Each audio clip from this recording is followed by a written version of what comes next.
Welcome back friends in another very important video tutorial from Unique Life Sciences, and today we will study about the structure, function and types of RNA। आज का हमारा topic है RNA।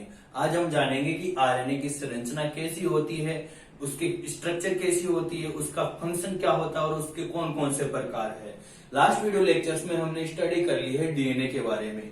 DNA क्या होता है, उसका क्या कार्य होता है, उसकी संरचनाएं क्या होती है और कौन से उसमें केमिकल्स पाए जाते हैं, हम उसके बारे में सारी स्टडी कर चुके हैं। यदि अभी तक आपने वो वीडियो लेक्चर नहीं देखा तो आपको डिस्क्रिप्शन में उसके लिंक मिल जाएंगे, वो वीडियो लेक्चर्स आप देख सकते हो। इस वीडियो लेक्चर में स्टडी करेंगे क्या है हमारे आरएनए के स्ट्रक्चर। तो आरएनए की फुल फॉर्म से बात करें तो हम उसकी केमिकल स्ट्रक्चर को आदि जान सकते हैं। कैसे?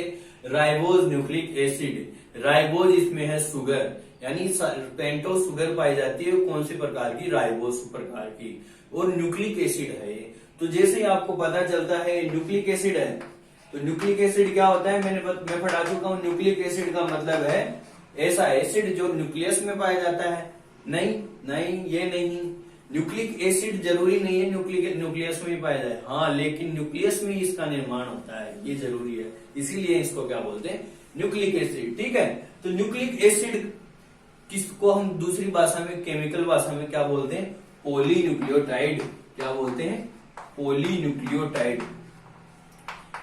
डीएनए में भी हमने बोला था पॉलीन्यूक्लियोटाइड और आरएनए में भी पॉलीन्यूक्लियोटाइड। तो क्या ये दोनों समान ही है? हाँ, दोनों समान ही तो है। वो भी न्यूक्लियोटाइड है और ये भी न्यूक्लियोटाइड है।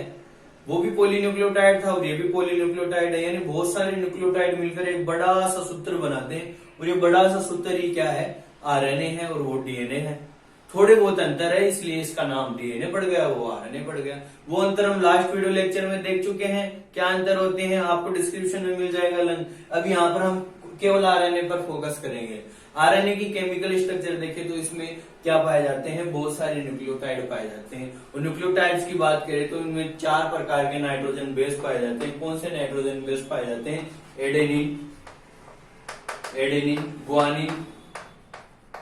एडेनिन, ग्वानिन, साइटोसिन और यूरेसिल।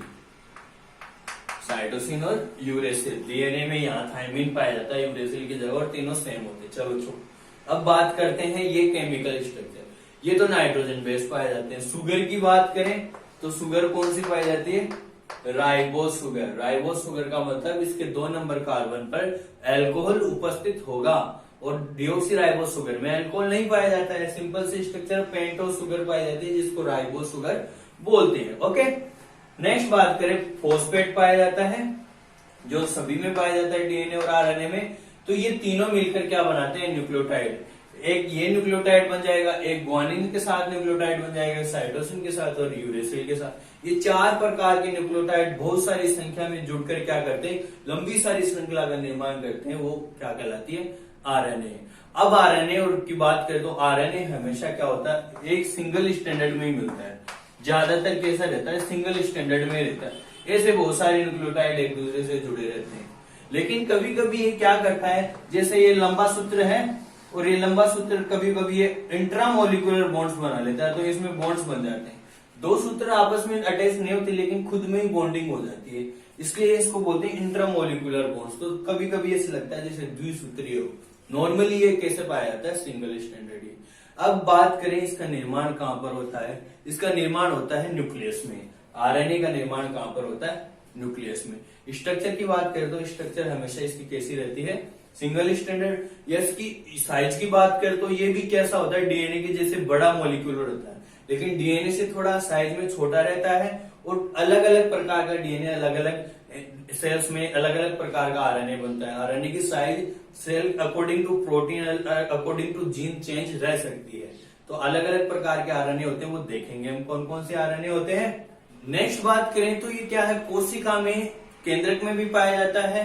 केंद्रक में बहुत कम मात्रा में पाया जाता है। निर्माण वहां पर होता है लेकिन ये सीधा ही साइटोप्लाज्म में आ जाता है। जैसे ही निर्माण होता है केंद्रक में, ये साइटोप्लाज्म में आ जाता है। तो साइटोप्लाज्म में बात करें तो साइटोप्लाज्म में स्वतंत्र रूप से पाया जाता है। और ये जैसे एक तो क्लोरोप्लास्ट और एक माइटोकॉन्ड्रिया, 2 सेल ऑर्गेनल में से इनमें खुद में भी आरएनए पाए जाते हैं। इनमें खुद के आरएनए पाए जाते हैं। ठीक है, तो ये हो गए आरएनए की कहां पर उसकी साइज क्या हो गई, उसकी लोकेशन कौन कौन सी जगह पर पाया जाता है।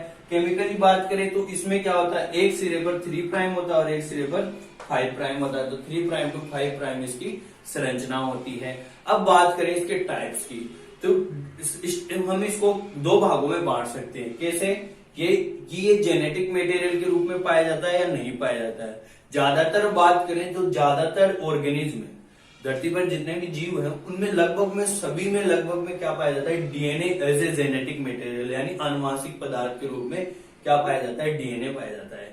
लेकिन कुछ ऑर्गेनिज्म, कुछ वायरस होते हैं, ऑर्गेनिज्म में भी बात करें तो कुछ वायरस हैं जो क्या होते हैं, जेनेटिक मटेरियल, जिनमें जेनेटिक मटेरियल आरएनए होता है।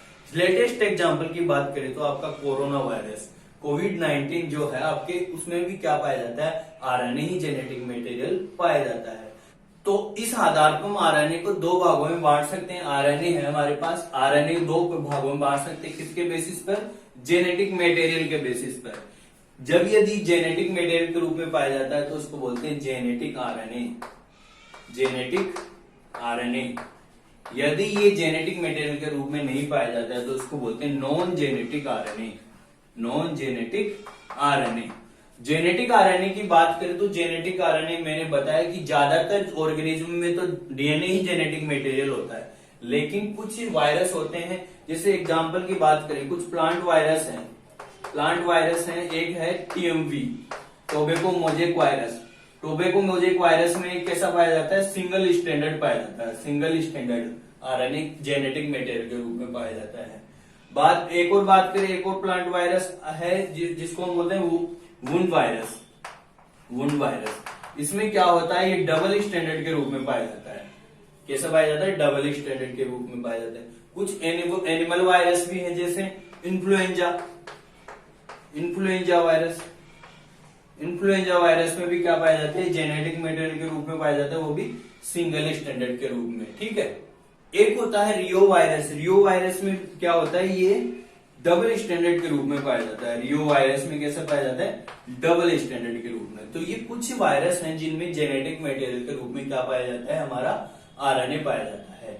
मोस्ट ऑफ में डीएनए ही जेनेटिक मटेरियल होता है, लेकिन जिनमें होता है उसके एग्जांपल्स हमने देख लिए। अब क्या होता है, दूसरे प्रकार का जो आरएनए होता है, जो सबसे ज्यादा आरएनए पाया जाता है, वो आरएनए होता है नॉन जेनेटिक आरएनए।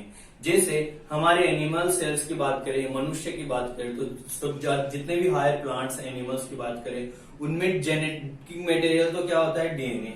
डीएनए तो है उनमें आनुवांशिक पदार्थ, लेकिन आरएनए के बिना डीएनए का भी कोई काम नहीं है।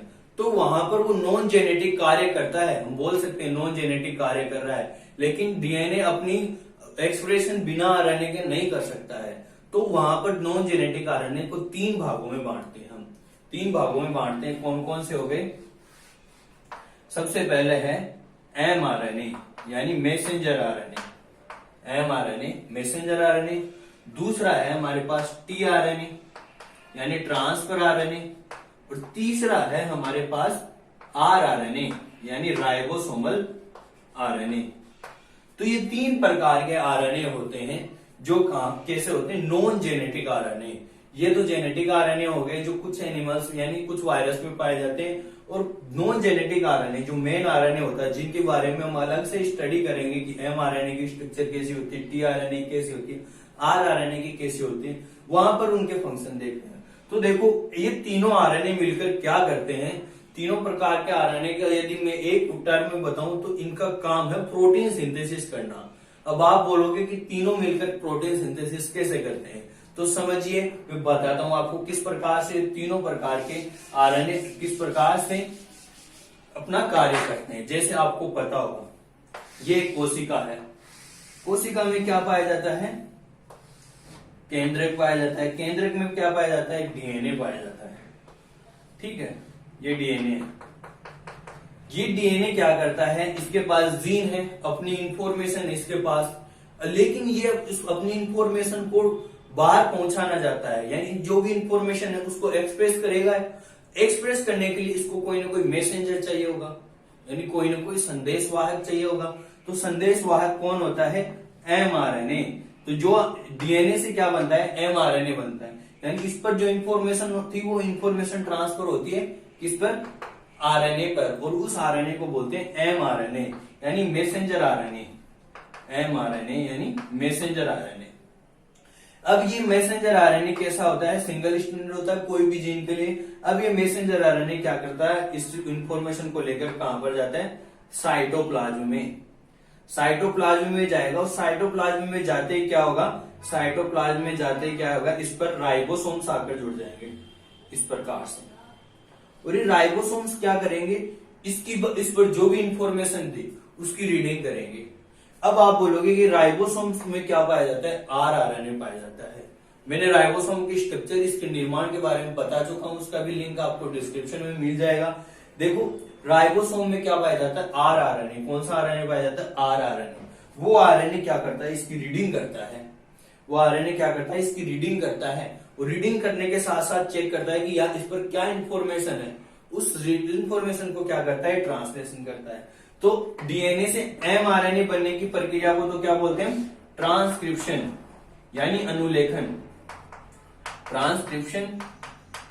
अब क्या होगा? ये राइबोसोमल क्या करेगा? आरएनए प्रोटीन निर्माण करेगा। इस पर जो इंफॉर्मेशन है प्रोटीन का निर्माण करेगा। और आपको पता हो तो प्रोटीन किससे मिलकर बना होता है?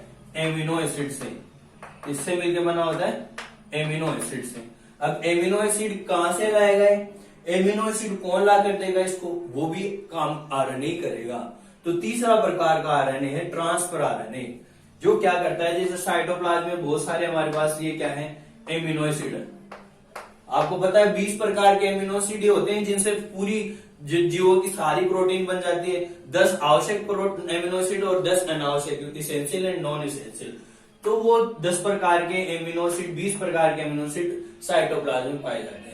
लेकिन हमें क्या करना है? यहाँ पर उनको जोड़कर क्या बनाना है? बहुत सारे एमिनो एसिड ऐसे ऐसे चेन में जुड़ जाए, मान लो तो चेन में जुड़ जाए तो प्रोटीन बन जाती है। तो वो जोड़ने का कार्य यहाँ पर होगा राइबोसोम्स के द्वारा, आरआरएनए जहां पर है। और अब उनको लेकर कौन आएगा? लेकर आने वाला चाहिए। तो लेकर कौन आता है? इसको लेकर आता है टीआरएनए। तो एक तीसरा आरएनए है हमारे पास टीआरएनए, जिसको बोलते हैं ट्रांसफर या स्थानांतरण आरएनए। तो वो टीआरएनए क्या कार्य करता है? इन एमिनो एसिड को उठा उठा कर लाता है। जैसे ये बताता है कि वो वाला टीआरएनए लाओ, इस बार इसकी जरूरत है। इस प्रकार से कोई कारीगर रहता है, वो बोलता है इस बार इस प्रकार की ईंट लाओ, इस प्रकार का पत्थर लाओ। इसी प्रकार से ये राइबोसोम भी ऑर्डर देता है किसको? टीआरएनए को, कि इस बार ये वाला लेकर आओ, इस बार ये वाला। तो वो लेकर आता रहता है टीआरएनए। और यहाँ पर क्या किया जाता है? उसकी असेंबली की जाती है और असेंबली करके इन एमिनो एसिड को जोड़ दिया जाता है। इस प्रकार से एमिनो एसिड को जोड़ते हैं तो एक प्रोटीन का निर्माण होता है। और ये प्रोटीन क्या हो जाती है? जहां पर भी इस प्रोटीन की आवश्यकता होती है वहां पर भेज दिया जाता है। ये प्रोटीन या तो कोई एंजाइम हो सकता है, या कोई भी सिग्नल हो सकता है, कोई इम्यूनोग्लोबिन हो सकता है। तो कोई भी प्रकार की प्रोटीन हो सकती है। जैसा जीन ट्रांसक्रिप्ट होकर आएगा तो यहाँ पर क्या होता है? एमआरएनए से क्या बनता है? प्रोटीन। तो इस प्रक्रिया को क्या बोलते हैं? ट्रांसलेशन। ट्रांसलेशन। तो ट्रांसलेशन यानी अनुवादन। ये अनुवादन कर रहा है इस इंफॉर्मेशन का। तो ये क्या हो गया? इस आरएनए का कार्य तो मैंने पहले ही बताया था कि आरएनए का कार्य क्या होता है? Protein synthesis. प्रोटीन का सिंथेसिस करता है तीनों आरएनए मिलकर। पहले एमआरएनए मैसेंजर, जो मैसेज इंफॉर्मेशन को बाहर लाता है, उसको रीडिंग कौन करता है? आरआरएनए यानी राइबोसोम में जो आरएनए स्थित रहता है। फिर वहां पर प्रोटीन को एमिनो एसिड कौन लाता है? Amino acid tRNA. तो तीनों प्रकार के आरएनए मिलकर क्या कार्य करते हैं? एक ही कार्य करते हैं, ये प्रोटीन का सिंथेसिस करते हैं। और भी बहुत सारे कार्य होते हैं, लेकिन ये जो मुख्य कार्य होता है वो ये कार्य होता है इसका, प्रोटीन सिंथेसिस का। किस प्रकार से तीनों मिलकर कार्य करते हैं मैं बता चुका हूं। अब इनके बारे में हम इनकी संरचना के बारे में देखेंगे कि एमआरएनए कैसा होता है, ये कैसे कार्य करता है, टीआरएनए कैसा होता है, आरआरएनए कैसा होता है। इसके बारे में हम अलग अलग नेक्स्ट वीडियो लेक्चर्स में स्टडी करेंगे। यहाँ पर हमने देखा कि एक आरएनए कैसा होता है, डीएनए के समान ही होता है, लेकिन कुछ अंतर होते हैं वो देख चुके हम। और फंक्शन क्या होते हैं, इसके टाइप्स कौन कौन से होते हैं, तो दो प्रकार के डिवाइड करते हैं, genetic and non genetic. Non genetic देखें तो 3 प्रकार के होते हैं, जिनको हम फंक्शन देख चुके हैं ओवरव्यू, और नेक्स्ट वीडियो लेक्चर्स में डिटेल में स्टडी करेंगे। तो मिलते हैं इसी प्रकार के नेक्स्ट वीडियो लेक्चर में। तब तक के लिए धन्यवाद। जय हिंद, जय भारत।